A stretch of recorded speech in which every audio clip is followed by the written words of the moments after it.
Welcome to a Kaldheim spoiler discussion with the Nitpicking nerds. And you can't have a spoiler discussion without the ravings of a mad lunatic.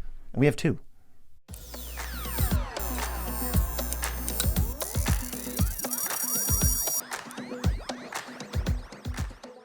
I'm your host, Joe Cherries. I'm your host, Beezy, and that makes us the Nitpicking Nerds. Check us out on Discord. It's free to join. No charge. No obligation. No 0% annual fee. Join the Patreon, and then you get all those other perks. Then you can join the thing. Do things to support us, like Patreon, join the Discord, talk to us. We're in there all the time. Watch the video, like, subscribe, share, tell your mom. Great. I don't know what your mom's going to do with this information. She probably doesn't play Magic. Hopping right into it, we're talking about Kaldheim. Newest set coming out end of January, beginning of February, somewhere around that time. I don't remember the exact date. It's like middle of January, I think, is when you can get like on Arena and stuff. Oh, okay. So middle of January. So like I think the actual release date's like end of January. Regardless, doesn't matter. We're talking about Kaldheim. New set, the basic stuff. Let's talk about what it is. It is a new set in like Norse mythology / Vikings, that kind of stuff. So we're getting like your Thors and your Odins and your Frost Giants and like your Bifrosts and your Rainbow Bridges, whatever that's called. That is the Bifrost. Crap. What is the sword called? The sword I think the sword sometimes does something with the Bifrost. I don't care. Doesn't matter. I'll be honest, I don't know Norse mythology that well. I know a lot of the stuff I know from either God of War and Thor. So you think they're gonna do a Kratos? No, wait, that's speculation of lunatics. Can't do that yet. I would absolutely, if they had Kratos cards, there's no way I would spend $1 million in this set. If they can do the Black Knight from Monty Python, I think they can do a Kratos callback. But MDFCs are back. Be careful. MDFCs are like one of the best things that's ever happened in Commander. So this set, the previous set Zendikar Rising, and the next set Strixhaven are all going to have them. And I think now is the time to like figure out which ones you're going to play, because we learned our lesson, and now Battleground Recovery is $2. Find the ones that are like ridiculous and just buy a bunch of them. Yeah, exactly. Yep, MDC is super good. We're getting the rest of the lands. We're finishing out the cycle of pathways, so we're just going to have the rest of those. Those are great for 2-color decks specifically in EDH. Get all those. They're good. Yeah, if you're going to play a 2-color deck, you want those because 2-color decks just need them. We're getting new gods. I love new gods. We're going to get more into like the specifics of the new gods in a couple minutes, but more gods. I don't know. This is something I thought they might overdo, but I disagree. I disagree with my old self thinking that, because I've never felt tired of gods. I love getting gods in different settings. I love like the Greek gods, the Egyptian gods, the zombie gods. Yeah, here's the gods, of this world that are basically, they're not mortal, they're untouchable, indestructible. And then there's ones like, these gods are just walking the street, helping people, with their fruit stand. And then these gods are mortal, you can kill it with a Doomblade. All right, yeah. But so we got new gods. A lot of tribal in this set. What do we got? We got giants. We got elves. Angels. We got angels. Dwarves. We got shapeshifters and dwarves. 5 new tribes, each in the enemy colors. So that should be fun. 5 old tribes. 5 brand new tribes, all taken a little twinge differently. Basically. I'm pretty sure. I think, other than shapeshifter, all these were in alpha. So what does that tell you about? This is not. You're making it sound less clickbaity. Sagas are back. The thing that no one ever really cared that much about. They're coming back, so get ready. They always have a cool, unique art style. That's how we got like that art over there. Oh, they're amazing art, but they usually don't translate into Commander. I can't think of. There's like Eldest Reborn and Elspeth Conquers Death. That might be the only 2 sagas that do anything. Yeah, the roughest thing about like Elspeth Conquers Death is minimal. It's just nothing. It's not good. Well, the second ability is actually pretty good. That's like the good part. Oh, you think so? I think stop them from spells on all 3 turns. I like getting rid of their thing and then getting back something. If there was something in the middle there, I think the middle part is good though. It's like you can't see it. You can't see it. Yeah, maybe you're right about that. That's possible. All right, Kaya's back. Her Planeswalker's garbage for EDH, so we're not going to read it. Tybalt's back. He's not spoiled yet. And there's 2 new walkers who I'm sure will have no impact on any story and we'll never see them again, as is the usual in these sets. Super interesting. Again, I can't wait to get into the story stuff. We're going to talk about lots of stories. Snow's back. How are we going to handle this? I don't know. And actually, there's not a lot to talk about other than it's back, baby. Well, we can talk about one thing that you love to talk about with snow. What would you like to see in this set, Joe Cherries? I would love to see snow hate. I think we need real snow hate. We need something that is super good. I would say if they printed 1 red, destroy target snow permanent, draw a card. I'm fine with that because I think you need punishment for playing snow. Mostly for other formats, although, this after the set, it could leak into EDH. People are saying, Snowland's strictly better than regular basics with stuff like stupid Astrolabe running around. It was just true. It ruined a bunch of formats. There's no reason for it. It kind of just felt like there's 10 basic lands, and we need to make Snow a little worse. There needs to be actual, factual, real hate cards for Snow. Was Modern Horizons 2017? I think it was 2018. Bold prediction. That's not going to happen at all, and Snow's going to get worse. Because that doesn't sound like long enough where they could have revamped this set. After people were like, wait a minute, you're making Snow just amazing for free? Yeah, Snow. So that's my thing. I think Snow needs to be hated on for other formats specifically because there's just no punishment. Literally, we've talked. I watch videos sometimes with like Reduke, other great content creators out there who just make videos about like Modern, Legacy, and they talk about how you just put Snowlands in your deck. There's no reason not to. There's a 1%, in 0.01% of games, a player will misread what deck you're on because you played a Snow Island instead of a regular island. I guess there's no avoiding that, but that's real stupid. Yeah, but the avoiding that is there's real punishment. Now, in their sideboard, they have something that could say, okay, I can totally punish Snowlands. Oh, right. Okay, so if they have anti-snow in the board, you can't do your stupid Snow Island trick when you're on blue-white control. There's just, it would be... Once it becomes even if the advantage is 0.01, as soon as the disadvantage is 0.1, then you stop doing it. You don't do it. That's what I want. You want no free rolls. Also, is there a Snow Angel? Come on. How is there not a Snow Angel yet? There has to be one. I really hope there is. There probably is. I don't know. That doesn't matter. We're going into the actual. There's a couple spoilers we want to talk about, and then there's potential spoilers, as in almost guaranteed spoilers. But first, Halvar, God of Battle, who transforms into Sword of the Realms. He's 2 white for a 4/4. Creatures you control that are enchanted or equipped have double strike. At the beginning of each combat, you may attach target aura or equipment attached to a creature you control to target creature you control. Flips into a sword that gives +2/+0 vigilance when a quick creature dies. Return to its owner's hand. Okay, 2 things. 1, it's legendary. This can be your commander. 2, it's an MDFC, so you can cast it from the command zone and then choose the equipment side. That'll still have the same commander attacks either way. This is interesting, the modal thing here. I'm going to get into something about my fan theory about this card. Well, I have to address something that was just brought to my attention. I'm that? getting word that someone a couple of people in the last video thought that I misspoke when I said that this can attach Colossal Hammer for free. It can. You just have to do the work already. Yep. And put it somewhere else. Yep. Okay. Yeah. Yep. Okay. What's next? What is the next one?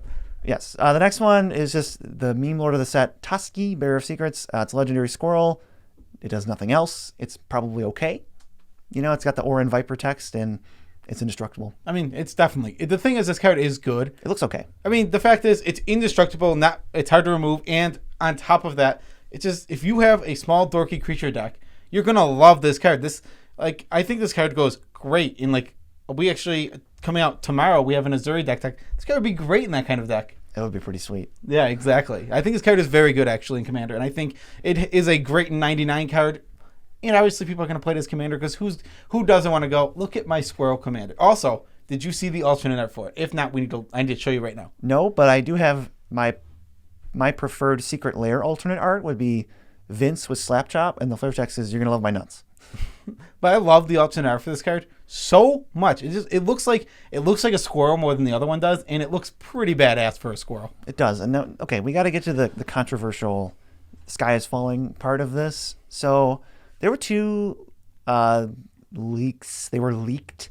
Opened 2 cards, a couple cards actually, opened from Commander Legends packs that were apparently in this set. So the first one is whatever. It's a snow sorcery. All we know is that, I think this is how we know snow is back, but it's a snow sorcery. So oh, what does that entail? Well, we don't know. We just know it's a snow sorcery. But the other one is Vorinclex, Monstrous Raider. It's 4 green for a 6/6 Phyrexian Praetor. It's got trample and haste. Doubles the number of counters you would put on stuff and halves the number of counters they would put on stuff. This is a Phyrexian card. We're not on Phyrexia. All right. Well, let's start in the beginning of the spoiler thing. 2 cards were found, or 3. There was another one. It's a legendary creature. But that one's not interesting. So these 2 are the interesting ones. 3 cards were found inside of a Commander Legends booster pack. Actually, the premium ones, the good ones. Yeah, whatever. collectors. Collector's boosters, that's what they're called. They were found in there. A lot of people were like, these are fake, blah, blah, blah. The guy actually, there was a message on the original post saying, if this is real, I'll eat my foil sensei's divining top. I don't know how far this has gone yet, but the guy responded with a loop and all the stuff. They look incredibly real. A video showing these 3 cards, moving them, taking the jeweler's loop thing to it, showing you all of the real, like, things that would be real. And everyone's like, wow, this is the most, if this is fake, this is the most elaborate fake I've ever seen, because no one's ever gone to this amount of effort before. Beyond anything so far. One, there's a couple things that actually came up in discussion why I think these cards are absolutely 100% real. Why would, if you were going to fake a card, would you create a type Phyrexian that has not existed in the past? You don't bluff additionally. If you're an expert faker, you don't bluff this, hey, this is a type that half of you don't care about or half of you don't even know or want. There's so many other little evidences. If you want to just go back and forth, there was this funny little one that doesn't even matter that much, but somebody asked Morrow why they've been giving green creatures haste more often. And it was like they were referencing Vorinclex, but they misspelled it Vorinklex or whatever. Mm-hmm. So Morrow just responded like, oh yeah, this is something that green's going to get now. Like haste on some green creatures. And then he deleted the post. So people were like, he must have not read what card they were talking about. And then someone saw it and told him to delete it. Because he didn't say like, oh, I can't tell you. It's in the future. He's just like, yeah, green's going to get some more haste creatures. All right. It might not even be evidence. I just thought it was funny either way. These cards, I'm just going to treat them as if they're real because they appear to be as real as they come. There was an Elishnorn spoiled. Proved fake in about 25 seconds. Yep. Post was deleted off of the thing right away because it was super fake. This is original artwork. This is original artwork by Darkin, an actual like magic artist. Yeah. Can't find it anywhere else. Yep. Yeah, exactly. So let's get into the speculation of the story. There's lots of stuff going on here. So Tibble is on the plane. He wants the sword of the god. Sword of the Realms is what it's called. Sword of the Realms, which belongs to the god Halvar, God of Battle. Now, the interesting thing about an MDFC is it shows the god. You can have the god or his weapon. Mm-hmm. So this implies something is going on. I don't know what. That the sword it is the god or something. That it could be the god. That's what I'm thinking. Let's go into there's so deep to go. I'm just gonna start. Okay, this is where the Mad Ravings of Lunatic starts. Okay? All official business is out the window. So starting on what Norse mythology, we have realms. They're called. And there's 9 realms. They're all connected, and they're connected by the Bifrost. There's another Chairman Magic that they're using. I don't remember. I saw it somewhere, but it doesn't really matter. They're connected by the Bifrost. All these realms are connected. Theory is that these aren't realms. They're planes that are all connected through this, that can go through the Bifrost. The Sword of Realms is able to cut through basically space and time into the blind eternity, so you can go from one to another. Mm-hmm. So if these are planes, then it implies that this sword is able to allow things to go from plane to plane, which could explain how Vorinclex got to there, especially if Tybalt's out there like, I want to cause some chaos, and he just cuts a hole, and then Vorinclex comes through. There's so many different ways. See, I think that it's the realms are part of a plane, and that's not part of it. I think that Tybalt is like, we know that Elishnorn is the mother of machines now, and I actually didn't know that, but I discovered it because apparently there's some long lost story that Wizards just dug away where Elishnorn beats the crap out of Shieldred and Urbrask, who might be dead now, becomes the mother of machines, and she's still on good terms with Vorinclex and Jingataxias. So their speculation is she's trying to reach out to new planes. Somehow this sword Tybalt thing ends up there, and like I don't know how Vorinclex would get there, but we know that Elishnorn would send Vorinclex here. So it might not even be through this sword at all. It could be independently behind the scenes. Elishnorn is sending them through whatever means of travel they have. We know Tezzeret is the planar bridge now. He absorbed it. So he can transport non-living material. If there's some way to transport a Phyrexian, they figured it out. People were saying they could have reanimated Venser's corpse and used that to transfer planes too. How would that work? How would reanimating Venser's corpse do that? I don't know. He doesn't even have his Planeswalker spark. But he might have... Oh, no, because he was building a ship. he was building a ship that could planeswalk or something. And Elspeth, in a note to Koth, said, I hope he doesn't finish the ship. So maybe if they reanimate his corpse and make him finish building it, they could transport planes. People are saying Vorinclex here, and then Jin-Gitaxias and Strixhaven, and then this is going to lead to some arc where they've like taken a foothold in these planes, or maybe they try to get a hold and they don't, and the Praetors die, or maybe they don't die, maybe they just get pushed back into Phyrexia. Who knows? Yeah, I'm still on the. I do really think that the realms are going to be planes. Okay, but my question is, why Vorinclex? Like, if Tibbo just goes, I'm going to cut a hole into Phyrexia, screw you guys. Vorinclex is the only thing that comes out. We know this is the only Phyrexian card. Or maybe it is actually a plan. Maybe it's a plan. Maybe Tibble is working with them because he just doesn't care. Could be Ashiok too. Maybe Tibble and Ashiok are working together. It's possible. What a team. Yeah, but maybe he doesn't care. He cares about chaos. That's like a sitcom. Yeah, he cares about chaos. He cares about just causing. Like, he doesn't care what happens. He's basically sadistic is a good word for him. Mm-hmm. And he would just do it just for fun, basically. It's like, this will be funny. Well, this will be funny. We'll just throw Vorinclex onto Kaldheim. Yeah, maybe he plucks him too. He could just boop and then throw him on there. And now the question is, are they going to introduce Viking World to immediately destroy it? I don't know that they would do that. Maybe. Who knows? We'll see. But I think that's everything. Is there anything else? We have snow sorceries, but that's not sorceries. Snorceries, yeah. Snowceries, probably. Is there anything else that you want to talk about? I could spew nonsense about this Vorinclex. Like, Vorinclex is my favorite Praetor. I think they did him a little dirty. He's a little bit weak. You know, I'm still pretty hyped about it. And he's a Colossal Dreadmaw. I don't like how close he is to that card, but this, realistically, it's probably a really good card. Yeah, it's probably fine. It's probably just better than it looks. The saddest thing about it is it's a medium mythic. Yeah, what I do want, though, there's more speculation. People are saying, some people think that Vorinclex is here, story-wise, so that he can die, and then Glissa will be the Green Praetor when we go back to Phyrexia, because she's second in command. So they might think that Wizards wants her to sort of be in that spot. So if, like, they could send anyone, should send, from a story perspective, Vorinclex, and then Jin, so maybe they'll die, and we'll get new Praetors. They're just going to die? Dang. They might die. I mean, Vorinclex is just alone, presumably, here. Well, why would he...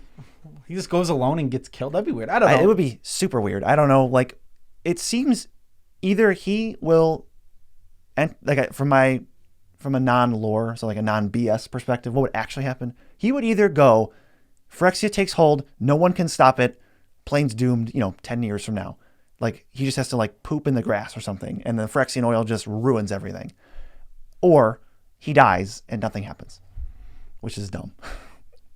I want to see Phyrexia just mess everybody up. I want that battle. I don't know how you stop Phyrexians. You can't. The whole thing was Karn tracked someone on his boots and it ruined the whole plane. Yeah, that's why I mentioned. Killed billions of people. Well, what I'm saying is, like, it's interesting to... They're not going to just not be unbeatable forever. They can't just say Phyrexians can never be beat. So there has to be a way to beat Phyrexians. And I hope they come up with an interesting storyline for how Phyrexians are beatable. No, they're going to... Vaccine. They're going to... The Phyrexian vaccine, come on. No, they're going to die to sunlight like War of the Worlds. They've never been on a plane with sun yet. This is Wizards fighting for telling you how important vaccinations are. They did this 2 years... No, they made this set 16 years ago, like all their sets. It was super in advance, 25 years ago. They're telling you how important vaccines are. They're going to be a Phyrexian vaccine. You inject and you can't be infected by Phyrexians. It's going to be a basic sorcery. Everyone... It's like... You have a pile of basic lands, and then everyone has access to the basic sorcery. It's an artifact, I think. A basic artifact. Yeah, it's an artifact. You sacrifice it, target thing becomes remove all poison counters. remove all -1/-1 counters. Protection from Phyrexians. It's a new creature type. It's cool. I'm excited to see where we go. I want that new... Like, I'm getting the sense of there's going to be this new War of the Spark or a new Oath of the Gatewatch with this big conclusion. Yeah. Also, talking about new creature type, this is going to be one that's errated onto a lot of cards.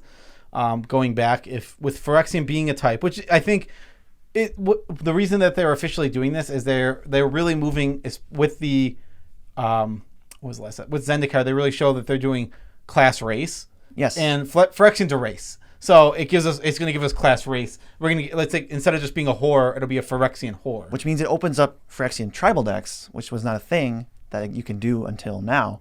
And last piece of evidence that I thought was great. Vorinclex Voice of Hunger is on the list for cards you can open. You know how you get like random inserts? For what? The first Vorinclex is literally on, like Eldrazi Displacer was on the list for that one set.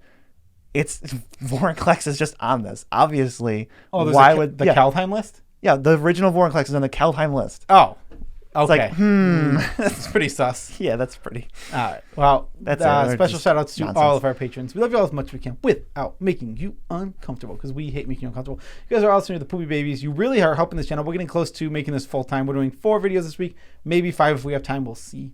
As your reward for watching until now, you get to be notified of the thing we forgot to talk about in the beginning. The giveaway of the Walking Dead Secret Lair.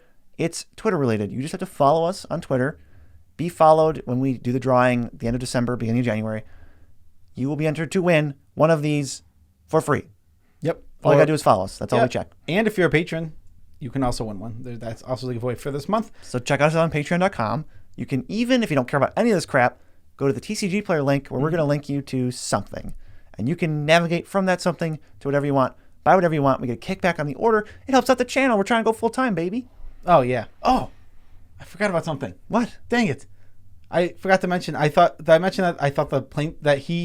Halvar God of Battle might actually be a planeswalker, and that's why when he flips into that's why the sword. Oh, you didn't say that. Oh, yeah. I think that's super cool. I'll just mention it now. Speculation.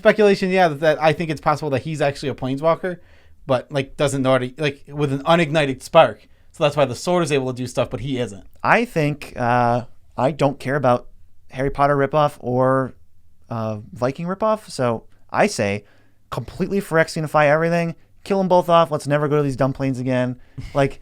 I care more about Phyrexia than these 2 planes, so I think it would be cool to have some actual stakes. Oh shoot, remember Strixhaven and Kaldheim? They're dead. Everyone's Phyrexian Vikings and Phyrexian Harry Potter. Phyrexian Harry Potter. Come on, Phyrexian Harry Potter is just the stupidest thing. All right. Well, that's a tidbit about our life. That was a tidbit of how we feel.